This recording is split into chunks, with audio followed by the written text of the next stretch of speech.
ശങ്കർ എന്ന സംവിധായകന്റെ എക്കാലത്തെയും മികച്ച ചിത്രങ്ങളിൽ ഒന്നാണ് ഇന്ത്യൻ.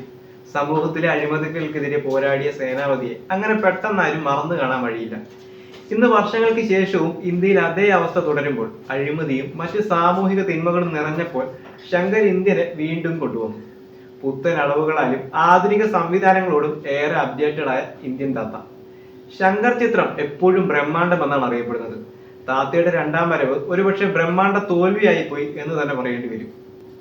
അഴിമതികൾ കൊണ്ട് നിറഞ്ഞ സമൂഹത്തിൽ അത്തരം പ്രശ്നങ്ങൾക്കെതിരെ ബാർക്കിംഗ് ഡോഗ് എന്ന യൂട്യൂബ് ചാനലിലൂടെ ആക്ഷേപഹാസ്യ രൂപേണ കാര്യങ്ങൾ അവതരിപ്പിച്ചു പോകുന്ന സിദ്ധാർത്ഥം കൂട്ടരും.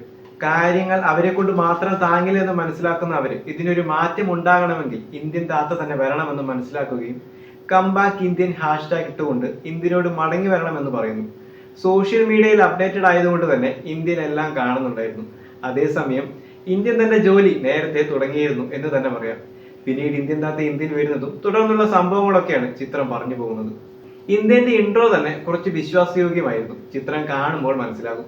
കമൽ ഹസൻ കഥാപാത്രത്തിനു വേണ്ടി ഏതറ്റം വരെയും പോകുന്ന ഒരു വ്യക്തിയാണ്. ഇവിടെയും ഇന്ത്യനായി വരാൻ കുറച്ച് കഷ്ടപ്പാടുകൾ അദ്ദേഹം എടുത്തിട്ടുണ്ട് എന്നതിൽ സംശയമില്ല. പക്ഷെ സ്ക്രീനിലെത്തുമ്പോൾ അതങ്ങ് എത്രമാത്രം വർക്കൗട്ട് ആയി എന്നത് സംശയമാണ്. ഇന്ത്യന് മരണമില്ല എന്ന് പറയുന്നത് പോലെ ഇന്ത്യക്ക് എന്തും സാധ്യമാണ്. 96-ൽ ഏത് ടെംപ്ലേറ്റ് ഉപയോഗിച്ചോ അതേ രീതിയിൽ തന്നെയാണ് ഇന്ത്യൻ 2വിനെയും സമീപിച്ചിരിക്കുന്നത്. അതുകൊണ്ട് തന്നെ ആദ്യ പകുതിയും രണ്ടാം പകുതിയും ഒരുപോലെ നിരാശപ്പെടുത്തി. ആദ്യ പകുതി പാട്ടുകളാൽ സമ്പന്നമാണ്. കലണ്ടർ സോങ് ആണെങ്കിലും അതുപോലെ തന്നെ താത്താവരാനാണെങ്കിലും വളരെ റിച്ച് ആയിട്ട് തന്നെയാണ് ശങ്കർ ഒരുക്കിയിരിക്കുന്നത്. ചിത്രത്തിലേക്ക് വന്നാൽ ഇമോഷൻസ് ഒന്നും തന്നെ വർക്കൗട്ട് ആയില്ല എന്ന് പറയേണ്ടി വരും. ഒരു പുതുമയില്ലാത്ത തിരക്കഥ തന്നെയാണ് ചിത്രത്തെ കാര്യമായി ബാധിച്ചത്. അനിരുദ്ധ് പോലും നിസ്സഹായനായ അവസ്ഥ.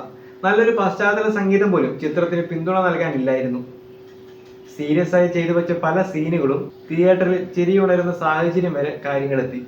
നമ്മെ വിട്ടുപോയ ലെജൻസിനെ ഒന്നുകൂടെ ബിഗ് സ്ക്രീനിൽ കണ്ടു. അതുതന്നെയാണ് ചിത്രത്തിന്റെ ഏറ്റവും വലിയ പോസിറ്റീവ്. നെടുമുടി വേണുവും വിവേകും എല്ലാവരെയും വീണ്ടും ഒരു തവണ കൂടെ കണ്ടപ്പോൾ വല്ലാത്തൊരു സന്തോഷം. ചിലയിടങ്ങളിൽ പക്ഷെ ടെക്നോളജി ആണ് എന്നുള്ളത് തിരിയും. എന്നിരുന്നാലും ഒരു വട്ടം കൂടെ കണ്ടപ്പോൾ ഒരു സന്തോഷം.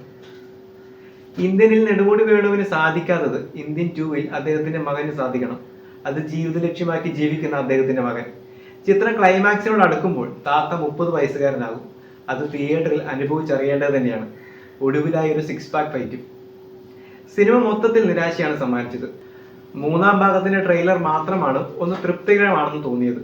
രണ്ടാം ഭാഗം പോലെയാണ് മൂന്നാം ഭാഗം ഒരുക്കുന്നതെങ്കിൽ കംബാക്ക് ഇന്ത്യൻ ഹാഷ്ടാഗ് നിരോധിക്കാതെ വഴിയില്ല. പക്ഷെ അതല്ല വരാൻ പോകുന്നത്. ഒരു ഒന്നൊന്നര ഐറ്റം ആണെന്നാണ് ട്രെയിലറിൽ നിന്നും വ്യക്തമാകുന്നത്. കാത്തിരുന്ന് കാണാം.